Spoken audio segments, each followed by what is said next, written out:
Parallel compression is a technique used by audio engineers to duplicate the same track by blending the dry and heavily compressed audio signal. This technique helps you improve and enhance your audio tracks while maintaining the dynamics with the combination compressed sound and the dynamic sound. When used on drums, it gives you a much fuller and bigger sounding drum sound.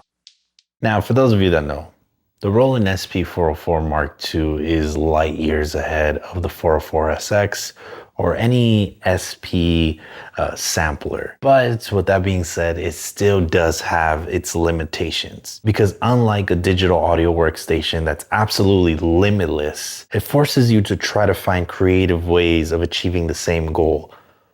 In Ableton Live, parallel compression is done within seconds. On the 404 MK2, it takes a couple steps to try to achieve something similar. It's not identical, let's be clear, but that's a part of the fun. You start surpassing the limitation of the machines when you start getting creative and doing certain techniques that the sampler wasn't designed to do. Let's talk a little bit about parallel compression, about what it is, why it's used, and what goal you try to achieve when you utilize it. So to kind of go over this whole concept of parallel compression using the SP404 MK2, to make it clear, there is no feature for this. Basically what I did is I have this simple drum pattern. What I did is I just pressed copy, and I'm making an exact duplicate of it.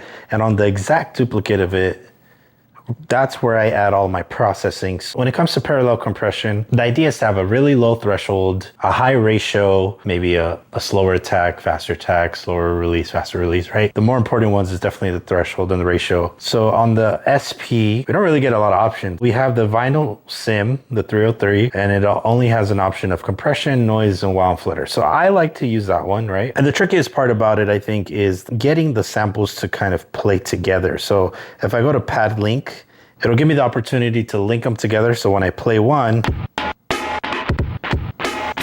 right, it's gonna play both. The only thing that unfortunately I cannot do is reverse the polarity or you know, flip the phase, I guess is how they refer to it. I just wasn't able to do. Maybe you can do it on a DAW, flip the phase. As you can hear, there's probably phase issues, and depending on what your loop points are, you can probably have a little bit of latency between the samples, so it's something to keep in mind. Using the pad link feature, it's gonna connect both of those samples together. So I press this,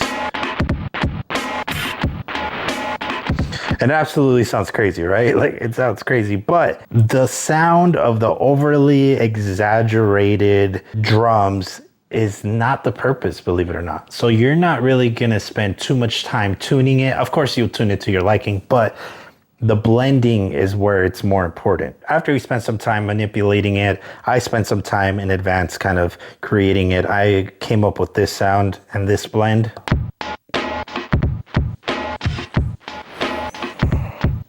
And then we'll play the regular one. And then the parallel compressed one.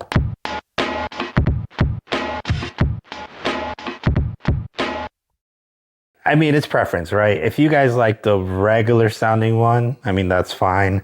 I gravitate to more gritty, more kind of dirty, grimy sounding kind of drums, as silly as that may sound. So I kind of like the parallel compressed one, the way I kind of tuned that in there.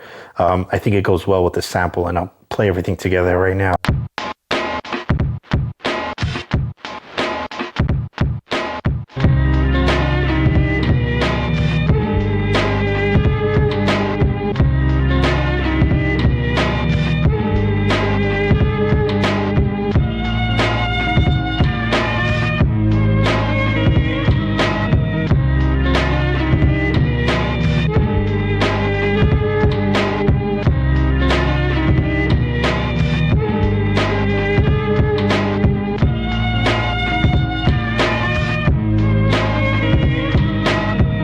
And that's it, everyone. Thank you guys so much for watching. If you want to check out my music and support the channel, a link will be in the description box below. Thank you guys so much again for watching, and I'll see you guys on the next video. Peace.